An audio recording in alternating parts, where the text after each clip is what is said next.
দর্সে হাদিস নামে একটি পর্ব শুরু করছি। এখানে সহিহ হাদিসগুলো নিয়ে আলোচনা হবে। অনেক দীর্ঘ আলোচনা আমার হয়, সেগুলো মানুষের কাছে পৌঁছায় না। আপনাদের সময়ের মূল্য আছে।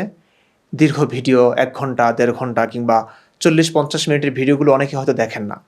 সেখানে অনেক গুরুত্বপূর্ণ হাদিস বলা হয়, উপস্থাপন করা হয়, সেগুলো হয়তো আপনাদের চোখে পড়ে না। এই কারণে ভাবছি যে একটা হাদিস করে একটু আলোচনা করি। যদিও এক্ষেত্রে অনেক কথা বলা থাকে, আগে পরে অনেক কিছু থাকে, ব্যাপারটাকে আরও হৃদয়গ্রাহী করবার জন্য, বোধগম্য করবার জন্য অনেক কিছু সংযোজন করা লাগে। কিন্তু সময় স্বল্পতার কারণে সময়ের প্রতি গুরুত্ব দিয়ে আমি এই পর্বটা শুরু করছি, যেখানে শুধুমাত্র সহিহ হাদিসগুলো নিয়ে অল্প অল্প কথা হবে। 1-2টা হাদিস নিয়ে কথা হবে। 10 মিনিটের মধ্যে ভিডিওগুলো শেষ হবে আশা করছি। নবীর মৃত্যু ভয়। একজন নবী কি মৃত্যুকে ভয় পেতে পারেন? কিংবা তিনি কি আল্লাহ ছাড়া কাউকে ভয় পেতে পারেন? এই প্রশ্নের উত্তরটা আপনারা অনেকেই অনেক কিছু বলবেন, অনেক ধরনের কথা বলবেন, কিন্তু আমরা কোরআন হাদিসের উত্তরগুলো আমরা দিতে চাই। দেখুন, সূরা আলে ইমরানের 175 নং আয়াতে আল্লাহ বলছেন, ইন্নামা যালিকুমুশ শাইতানু ইউখাউইফু আউলিয়াআহ ফালা তাখাফুহুম ওয়া খাফুনি ইন কুনতুম মুমিনিন।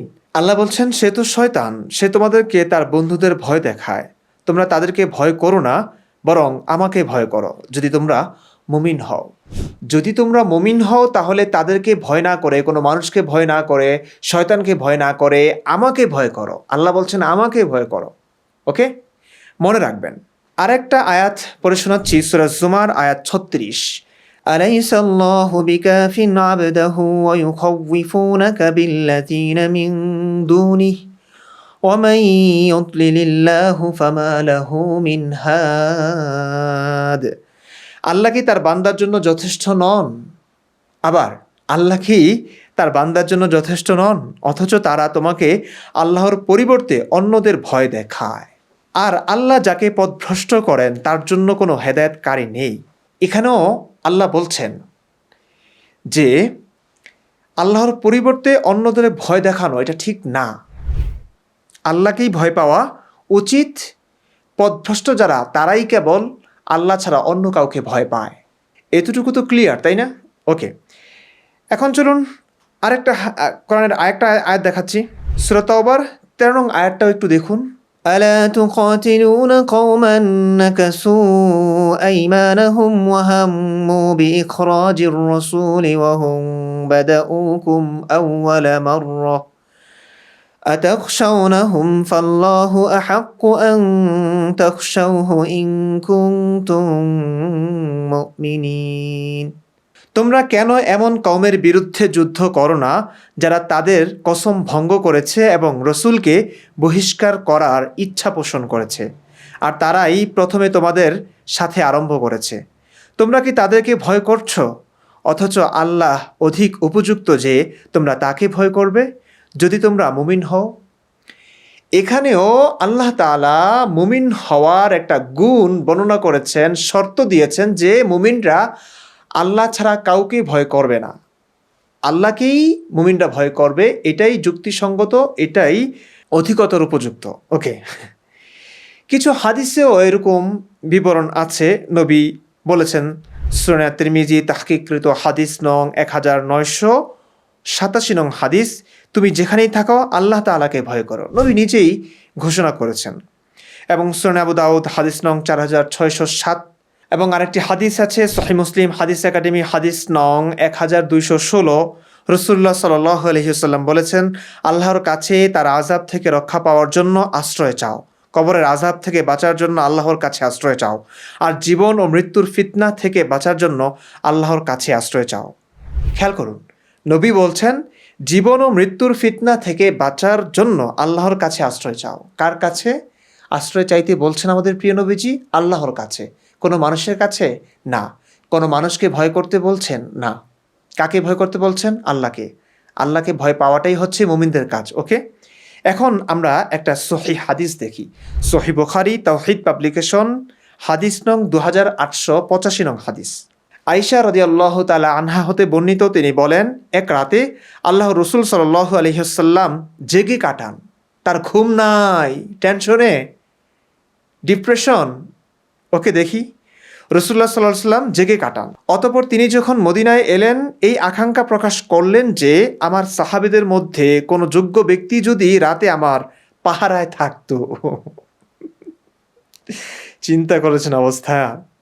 তিনি মদিনায় এসে একটু ক্ষমতা অর্জিত হয়েছে, এখন তিনি আকাঙ্ক্ষা করছেন যে আম, তার পাহারায় যদি থাকতো দয়াল নবীজি, হ্যাঁ, রহমাতুল্লিল আলামিন, তিনি কোরআনে আয়াত নামিয়ে বলেছেন তোমরা শুধু আল্লাহকেই ভয় করো, মানুষকে ভয় পেও না, শয়তানকে ভয় পেও না, কোনো শত্রুদেরকে ভয় পেও না, আল্লাহকেই ভয় পাও।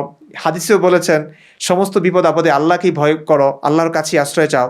সেই তিনি মদিনায় এসে আকাঙ্ক্ষা করছেন যে আমার পাহারাদার যদি কোনো মানুষ থাকতো, আমার পাহারায় যদি সারা রাত কোনো মানুষকে পেতাম।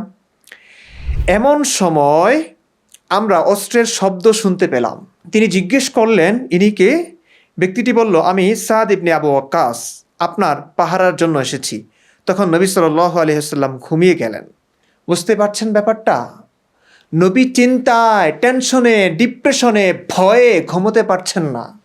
তিনি আকাঙ্ক্ষা ব্যক্ত করছেন যদি কিছু মানুষ সারা রাত না ঘুমিয়ে তার পাহারায় থাকতো। তো এমন আকাঙ্ক্ষা নানান সময় ব্যক্ত করেছেন। একজন সাহাবী তিনি ভাবলেন যে না, নবীর ইচ্ছাটা পূরণ করি। তিনি চলে আসলেন। তো তিনি পাহারা দিয়েছেন, সারা রাত তিনি নিশ্চিন্তে ঘুমিয়েছেন আমাদের প্রিয় নবীজি। আরেকটা হাদিস একটু দেখি, সহিহ মুসলিম ইসলামিক ফাউন্ডেশন 4490 নং হাদিস।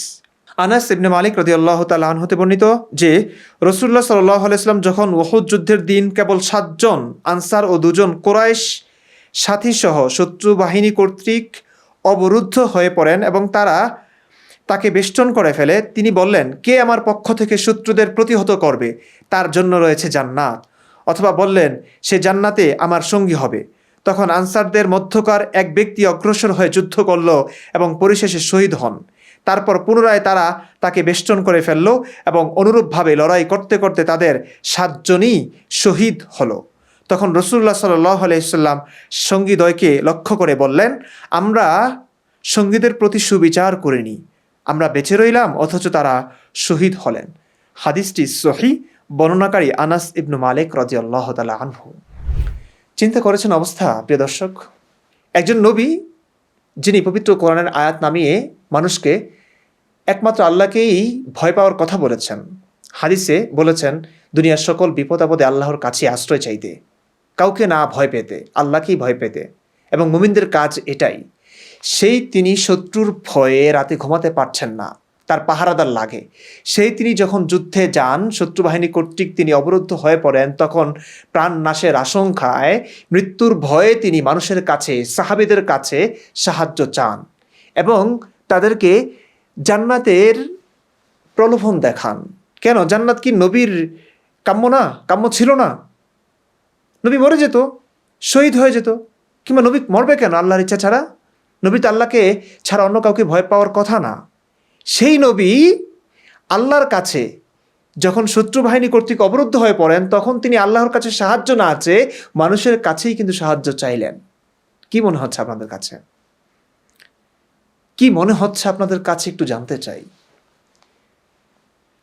একটু বোঝার তো চেষ্টা করুন যে নবী নিজেই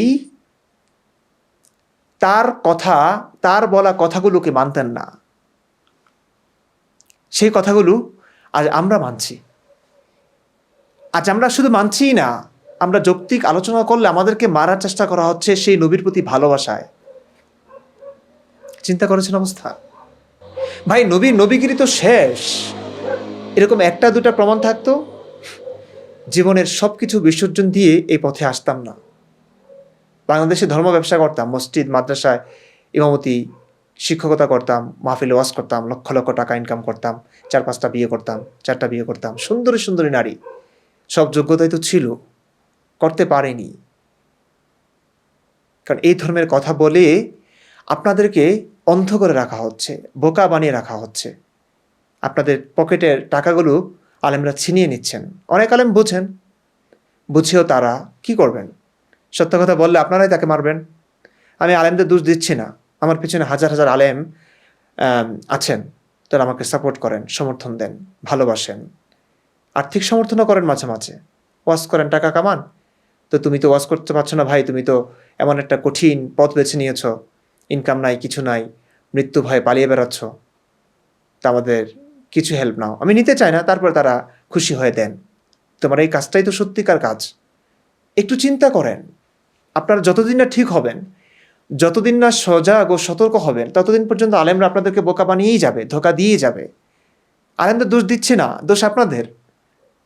কেন বুঝতে চান না? কেন সত্য কথাগুলো যারাই বলছে তাদেরকে মারবার চেষ্টা করছেন? কেন?